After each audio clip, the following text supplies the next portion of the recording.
Hello, Ram Ram, नमस्कार दोस्तों। कैसे हो आप? सब बढ़िया होंगे और सब शुभ मंगल। अगर मंगल है तो शुभ भी है और शुभ है तो मंगल भी है। ठीक है, तो चलिए दोस्तों आज की क्लास स्टार्ट करते हैं। क्लास का नाम है आज की अपनी का क्लास का नाम क्या है भाई? राइबोसोम।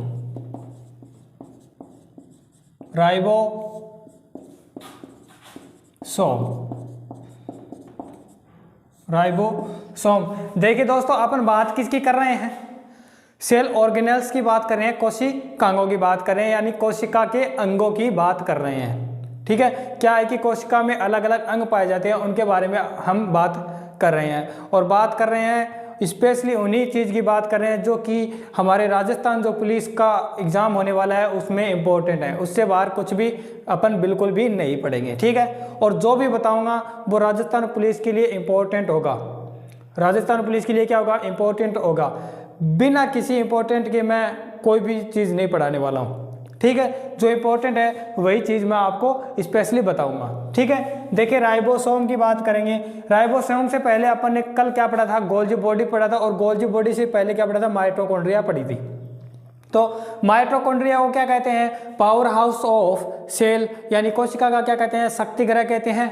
और गोल्जी बॉडी को मैंने क्या बताया था? ट्रैफिक पुलिस ऑफ सेल कहते हैं, यानी ट्रैफिक पुलिस कहते हैं। किसका? कोशिका का ट्रैफिक पुलिस कहते हैं। आज बात करेंगे अपन राइबोसोम को, कि राइबोसोम को भाई किस नाम से बोलते हैं, इसकी खोज किसने की थी, इसके फंक्शंस क्या हैं, इसके टाइप्स कितने हैं, इन सारी चीज़ों की अपन क्या करेंगे? बात करेंगे अलग अलग से। ठीक है, और आराम से पूरा बताने वाला हूं तो आपको पूरा देखना है। देखिए राइबोसोम की बात करें तो राइबोसोम की अगर डिस्कवरी की बात करते हैं, डिस्कवरी यानी खोज, तो इसकी खोज किसने की थी भाई? जॉर्ज पेलेड ने की थी। जॉर्ज पेलेड नामक वैज्ञानिक थे जिन्होंने की थी। कब? सन 1955 ईस्वी में। सन 1955 ईस्वी में की थी। देखिए राइबोसोम की बात कर रहे हैं। राइबोसोम क्या है? डिस्कवरी किसने की? जॉर्ज पेलेड ने की थी। कब की थी? 1955 ईस्वी में। ठीक है। अब चलिए बात करते हैं दूसरी इसके पॉइंट की। तो इसे क्या कहते हैं? देखिए ये राइबो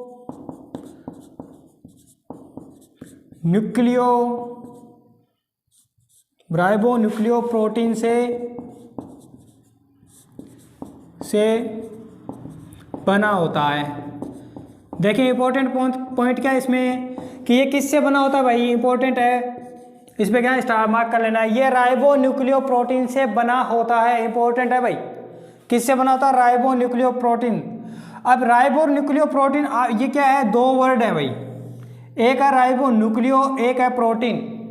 देखिए एक होता है आपका आरएनए, एक होता है डीएनए। ठीक है, आरएनए को क्या कहते हैं? राइबो न्यूक्लिक एसिड बोलते हैं, और इसको क्या बोलते हैं? डीऑक्सी राइबो न्यूक्लिक एसिड बोलते हैं। तो देखिए राइबो न्यूक्लियो है, राइबो न्यूक्लियो यानी आरएनए प्लस प्रोटीन। ठीक है, प्रोटीन। तो राइबोसोम किससे मिलकर बना होता है भाई? आरएनए प्लस प्रोटीन से मिलकर बना होता है। कौन बना होता है? आपका राइबोसोम बना होता है भाई। कौन बना होता है भाई? राइबोसोम बना होता है। ठीक है, अब बात करते हैं पॉइंट नंबर सेकंड की। तो ये क्या होते हैं? बहुत ही सूक्ष्म होते हैं, बहुत ही सूक्ष्म कण होते हैं। ठीक है, क्या होते हैं? सूक्ष्म कण होते हैं, जो आपकी जो सेल वॉल है, सेल है, ये आपकी सेल हो गई। ठीक है, इसमें बहुत सारे ऑर्गेनेल्स पाए जाते हैं जो मैंने बता दिए हैं। माइटोकॉन्ड्रिया वगैरह पाई जाती है, क्लोरोप्लास्ट भी पाया जाता है, मतलब और भी बहुत सारे अंगक होते हैं ना। एंडोप्लाज्मिक रेटिकुलम भी पाया जाता है, और आपका ये राइबोसोम भी पाया जाता है। ठीक है, तो राइबोसोम क्या होते हैं कि जो साइटोप्लाज्म है, कोशिका का साइटोप्लाज्म है, उसमें भी उपस्थित होते हैं, और बहुत अधिक संख्या में एंडोप्लाज्मिक रेटिकुलम जो होता है उसकी सतह पर प्रेजेंट होते हैं। ठीक है, उस पर प्रेजेंट होते हैं। तो ये क्या होते हैं? ये कोशिका के साइटोप्लाज्म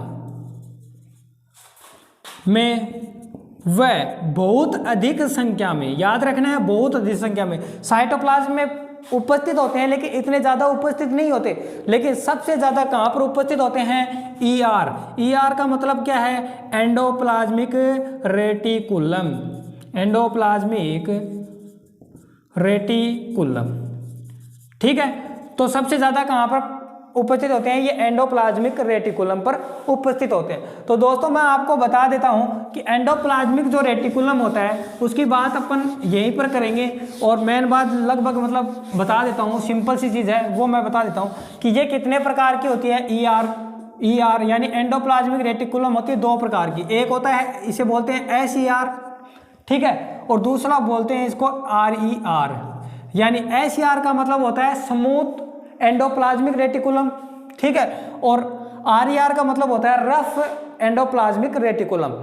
यानी स्मूथ यानी चिकनी, रफ यानी रफ आप जानते हो, ठीक है। तो मैं आपको बता देता हूँ, देखिए स्मूथ का मतलब ये मेरी जो हथेली देख रहे हो आप, है ना, हाथ के, मुझे पता है कि ये क्या है, बहुत ज़्यादा सॉफ्ट है। अगर आप चाहो तो देख सकते हो, बहुत ज़्यादा सॉफ्ट है मेरे हाथ की हथेली, ठीक है। कभी मौका मिले ना तो देख लेना ठीक है। तो इस पर अगर मान लो कि मैं कोई कंकड़ पत्थर ये वगैरह रख देता हूँ, कंकड़ पत्थर या कुछ भी रख देता हूँ, तो ये सॉफ्ट नहीं रहेगी, ये सॉफ्ट नहीं रहेगी, रफ हो जाएगी, ठीक है। ये क्या हो जाएगी? रफ हो जाएगी। उसी तरह क्या है कि मान लो कि ये आपकी एंडोप्लाज्मिक रेटिकुलम है, ठीक है, क्या भाई? एंडोप्लाज्मिक रेटिकुलम है। इस पर अगर आपके राइबोसोम प्रेजेंट है यानी उपस्थित है, तो ये क्या हो गई? आरईआर बन गई। और जिस पर मतलब आपके राइबोसोम प्रेजेंट नहीं है उसे क्या कहते हैं? एसईआर बोलते हैं, ठीक है, ठीक है। तो मैंने क्या बोला कि कोशिका के साइटोप्लाज्म में उपस्थित होते हैं, और बहुत अधिक संख्या की बात करें तो एंडोप्लाज्मिक रेटिकुलम पर उपस्थित होते हैं, ठीक है। किस पर उपस्थित होते हैं? एंडोप्लाज्मिक रेटिकुलम पर। चलिए तो सेकंड इसकी बात करते हैं पॉइंट की, इंपॉर्टेंट पॉइंट बताने वाला हूं। तो इसे क्या कहते हैं? इसे कोशिका की प्रोटीन फैक्ट्री बोलते हैं। प्रोटीन फैक्ट्री कहते हैं। देखिए इंपॉर्टेंट पॉइंट है, मार्क कर लो, इस पे स्टार मार्क कर लो, क्योंकि अगर क्वेश्चन पूछा जाता है तो इनके अदर नाम के बारे में पूछा जाता है या फिर इनकी खोज के बारे में, दो ही चीज पूछेगा। राजस्थान पुलिस में दो प्रकार के क्वेश्चन बनता है कोशिका से, सेल बायोलॉजी से दो प्रकार के क्वेश्चन बनते हैं। कौन से? एक तो या तो सेल ऑर्गेनेल्स की बात करेगा, या फिर सेल ऑर्गेनेल्स के डिस्कवरी खोज की बात करेगा, या फिर खोज किसने की थी उसके बारे में पूछेगा। ये तीन ही क्वेश्चन बनते हैं, इससे ज्यादा क्वेश्चन आपको सेल बायोलॉजी में नहीं बनते हैं। और सेल बायोलॉजी में मेन जो आपके ऑर्गेनेल्स है जिसके बारे में राजस्थान पुलिस में पूछा जाता है, बहुत बार पूछा भी गया है, वही पढ़ेंगे अपन, ज़्यादा पढ़ने की कोई जरूरत ही नहीं है ना। ये नहीं है कि सारे संसार का उठा के आपको मैं बता रहा हूँ, ऐसा मैं बिल्कुल भी नहीं करूँगा। जो इम्पोर्टेंट है वही बताऊँगा, इम्पोर्टेंट के अलावा एक भी अगर आप ये सिंगल एक वर्ड भी अगर ये अदरवाइज पढ़ा दूँ ना या डीप में चला जाऊं तो ये कह देना कि सर ये आने के चांसेस नहीं है, ठीक है। तो देखिए कोशिका की प्रोटीन फैक्ट्री किसे कहते हैं? राइबोसोम को कहते हैं, तो आपको ये याद रखना है। सेकंड बात करते हैं अपन इसके बाद में बात करेंगे तो ये कितने प्रकार का होता है? टाइप्स ऑफ राइबोसोम यानी ये कितने प्रकार का होता है? तो मेनली राइबोसोम होते हैं दो प्रकार के। मेनली कितने प्रकार के होते हैं? दो प्रकार के होते हैं। एक होता है 70S राइबोसोम। भाई सबसे बड़ी बात तो ये समझ में नहीं आएगा 70S राइबोसोम वाला, ये झंझट है ना, ये झंझट है, ये झंझट बहुत ही बड़ा है, इस झंझट को समझना बहुत जरूरी है, ठीक है। एक होता है 80S राइबोसोम, एक होता है 80S राइबोसोम। तो मैंने क्या बता दिया आपको? दो राइबोसोम के प्रकार बता दिए, एक होता है 70S राइबोसोम, एक होता है 80S राइबोसोम यानी 80S राइबोसोम। अब बात करते हैं अपन 70S और 80S राइबोसोम्स की अलग अलग से, ठीक है।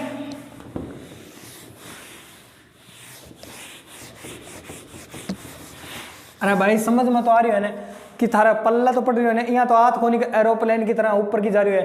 ठीक है, समझ में आना चाहिए, चाहे और धीरे पढ़ लेंगे कोई दिक्कत को नहीं है आपने।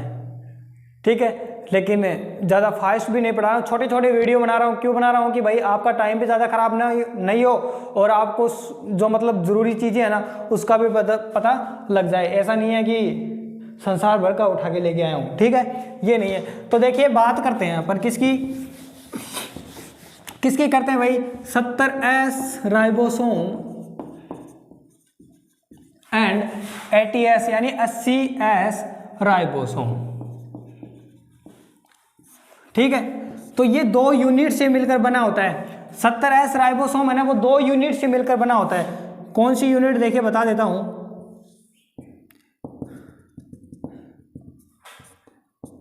एक होता है 50S और दूसरी जो यूनिट होती है छोटी होती है वो होती है 30S। अब इसको ये काउंट करके कि सर 50 + 30 तो 80 हो गए, आपने बताया कि 70S, तो भाई इसको मैथ में मत लेना, ये मैथ की काउंटिंग मत करना आप कभी भी, मैथ की तरह ऐड कर दो, बिल्कुल भी नहीं है। ये अलग प्रोसेस है, इनकी अलग यूनिट्स हैं। ठीक है, तो मैथ के अकॉर्डिंग इसको ऐड मत करना कभी भी। मैथ के अकॉर्डिंग अगर ऐड करोगे तो ये ना तो 70S है और ना ही 80S है, ये पहले बता देता हूँ। ठीक है, तो मैथ के अकॉर्डिंग ऐड इनको नहीं करना है, इनकी जो ऐड प्रोसेसिंग है या इनकी यूनिट है वो अलग है। ठीक है, तो आप इनको मतलब याद रखना है कि जो 70S राइबोसोम है वो कितने मतलब यूनिट्स में होता है, 2 यूनिट्स में डिवाइडेड होता है। एक होता है 50S यूनिट और दूसरी होती है 30 यानी 30S यूनिट। ठीक है, उसके बाद में बात करते हैं 80S राइबोसोम की। तो 80S राइबोसोम में भी वही बात है कि जो बड़ी वाली यूनिट है वो होती है 60S की और छोटी वाली जो यूनिट है वो क्या होती है भाई 40S की। अब इनको ऐड करके देख लो, आप अगर मैथ की तरह करते हो तो मैथ की तरह करोगे तो ये क्या है 100 आएगा, बिल्कुल भी नहीं है, 100 नहीं होगा। ठीक है, तो आप इनको क्या करें मैथ की अकॉर्डिंग ऐड नहीं करना है। ठीक है, उसके बाद में जो 70S राइबोसोम है वो मेनली कहाँ पर पाए जाते हैं भाई, मेनली कहाँ पर पाए जाते हैं, मेनली किसके पास पाए जाते हैं भाई 70S राइबोसोम। तो बात करते हैं प्रोकैरियोट के पास। प्रोकैरियोटिक सेल जो होती हैं, प्रोकैरियोटिक सेल्स।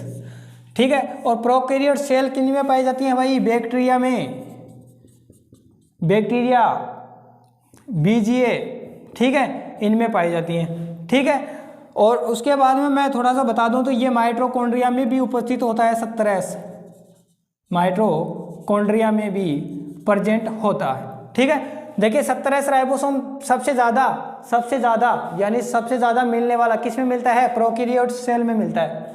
ठीक है, कौन सी सेल में, प्रोकैरियोटिक सेल में। लेकिन किस में, माइटोकॉन्ड्रिया में भी मिलता है, ये बात याद रखना है आपको। किस में मिलता है, माइटोकॉन्ड्रिया में भी 70S राइबोसोम मिलता है। इसको चाहे आप क्या कर लें, स्टार मार्क कर लें। ठीक है, उसके बाद में बात करते हैं 80S राइबोसोम की। तो 80S की राइबोसोम की बात करते हैं तो ये यूकैरियोटिक सेल में मिलता है। किस में मिलता है भाई, यूकैरियोटिक सेल में मिलता है। ठीक है, बस कंप्लीट। ठीक है, 70S राइबोसोम के बारे में बता दिया, 80S राइबोसोम के बारे में बता दिया। आपको याद कौन सी रखनी है, ये यूनिट्स याद रखनी है। ठीक है, ये क्या रखनी है, यूनिट याद रखनी है और साथ में ये माइटोकॉन्ड्रिया याद रखना है। बस ये दो पॉइंट अगर 70S और 80S राइबोसोम में आपको याद है तो कंप्लीट है, ये पॉइंट आपको क्या है, एकदम कंप्लीट है। ठीक है, अब बात करते हैं भाई, अब बात किसकी करते हैं, इस S को क्या बोलते हैं, इस S को क्या बोलते हैं, इसे S को क्या बोलते हैं। तो देखिए S का मतलब होता है, S का जो मतलब वो है Svedberg unit, Svedberg units बोलते हैं इसको। ठीक है, स्वेडबर्ग यूनिट्स बोलते हैं, जिसे जैसे कि जो मतलब आपका अवसादन गुणांक है ना, अवसादन गुणांक है उसको मापा जाता है किस में, यूनिट्स में, स्वेडबर्ग यूनिट्स में मापा जाता है। किन को भाई, आपके अवसादन गुणांक को। किसको, अवसादन गुणांक को। तो S का मतलब भी पूछ लेता है कि 70S में उपस्थित 70S राइबोसोम में उपस्थित S का मतलब क्या होता है, या S क्या है, या S का नाम क्या है, तो क्या बताओगे? श्वेडबर्ग यूनिट। ये आपको हमेशा याद रखना है, ठीक है। ज़्यादा बड़ा है नहीं, आप ये सोच रहे हो कि पता नहीं कितना बड़ा होगा राइबोसोम। राइबोसोम ज़्यादा बड़ा है नहीं, लेकिन आप लोग बना सकते हो, चाहे जितना हो उतना बनाओ। चलिए बात करते हैं अब इसके फंक्शंस की। फंक्शन यानी कार्य की, तो इसका मेन एक ही कार्य है भाई, फाइनल एक ही मेन कार्य है, जो मैंने पहले बता दिया कि इसे क्या कहते हैं भाई? प्रोटीन फैक्ट्री बोलते हैं, प्रोटीन फैक्ट्री बोलते हैं। अब इसका मतलब तो आप लोग समझ ही गए होंगे कि प्रोटीन फैक्ट्री बोलते हैं तो मेन काम क्या है इसका? प्रोटीन का निर्माण करना। भाई प्रोटीन फैक्ट्री बोलते हैं, किसी भी चीज़ की फैक्ट्री है, मान लो यार यहाँ पर मेरे यहाँ पर बिस्कुट की फैक्ट्री है, तो उस बिस्कुट फैक्ट्री में होगा क्या? किसका निर्माण करूँगा मैं? ये तो है नहीं कि आदमियों को बना रहा हूँ, नहीं है ना, नहीं है ना। चाय भी नहीं बना रहा उसमें क्या बना रहा हूँ? बिस्किट्स का निर्माण कर रहा हूँ, बिस्किट्स की फॉर्मेशन कर रहा हूँ मैं, तो तभी तो उसे क्या बोला है? बिस्कुट फैक्ट्री बोला है। तो यानी प्रोटीन फैक्ट्री बोला है, तो इसका मेन कारण क्या है कि ये क्या करता है? प्रोटीन संश्लेषण का काम करता है राइबोसोम। राइबोसोम क्या करता है भाई? प्रोटीन संश्लेषण का काम करता है। ये बात आपको याद रखना है, और यही इसका क्या है? मेन कार्य भी है, ठीक है। तो देखिए इतना ज़्यादा डिफिकल्ट चीज़ है नहीं राइबोसोम में। राइबोसोम में अपन ने पढ़ा क्या है कि राइबोसोम की खोज किसने की भाई? खोज किसने की? जॉर्ज पेलेट ने की। कब की? 1955 ईस्वी में की थी, सन 1955 ईस्वी में, ठीक है। उसके बाद में इसकी व्यास की बात करें, ठीक है, व्यास, ठीक है, इसका व्यास कितना होता है? 150 से यानी 150 एंगस्ट्रॉन से 250 एंगस्ट्रॉन तक इनका क्या होता है? व्यास होता है भाई। ये बात आपको याद रखनी है, ठीक है। उसके बाद में मैंने ये बताया था कि इसे क्या कहते हैं? प्रोटीन फैक्ट्री बोलते हैं, दूसरा नाम है इसका, तो ये प्रोटीन फैक्ट्री आपको याद रखना है, ठीक है। उसके बाद में मैंने बताया था कि राइबोसोम जो है वो साइटोप्लाज्म में पाए जाते हैं, साइटोप्लाज्म में भी उपस्थित होते हैं। ये देखिए ये इस तरह से, और एंडोप्लाज्मिक जो आपकी रेटिकुलम है, एंडोप्लाज्मिक रेटिकुलम है, उसकी सतह पर भी पाए जाते हैं बहुत अधिक संख्या में। यह मैंने बता दिया है, ठीक है, बता दिया है। फिर मैंने बताया कि इसके टाइप कितने प्रकार के हैं? ये 2 प्रकार के टाइप वाले होते हैं, एक होता है 70S राइबोसोम और दूसरा होता है 80S राइबोसोम। फिर अपन ने इन 70S और 80S राइबोसोम की भी बात कर ली है अच्छे तरीके से, ठीक है। उसके फंक्शंस की बात करें तो ये किसका निर्माण करता है? प्रोटीन का संश्लेषण करने का कार्य करता है भाई, ठीक है। यहाँ पर आपका जो राइबोसोम है वो कंप्लीट हो जाता है, इतना ही है आपके राइबोसोम राजस्थान पुलिस में तो, ठीक है। अगर बाकी आपको पढ़ना हो अदरवाइज क्लास के लिए तो कमेंट कर देना, अदरवाइज बड़ी क्लासों के लिए इससे ज़्यादा होता है, इतना भी नहीं है कि इतना ही पढ़ा दिया, और भी बहुत है राइबोसोम के बारे में सीखने के लिए, तो वो पूरा बता दूंगा, ठीक है।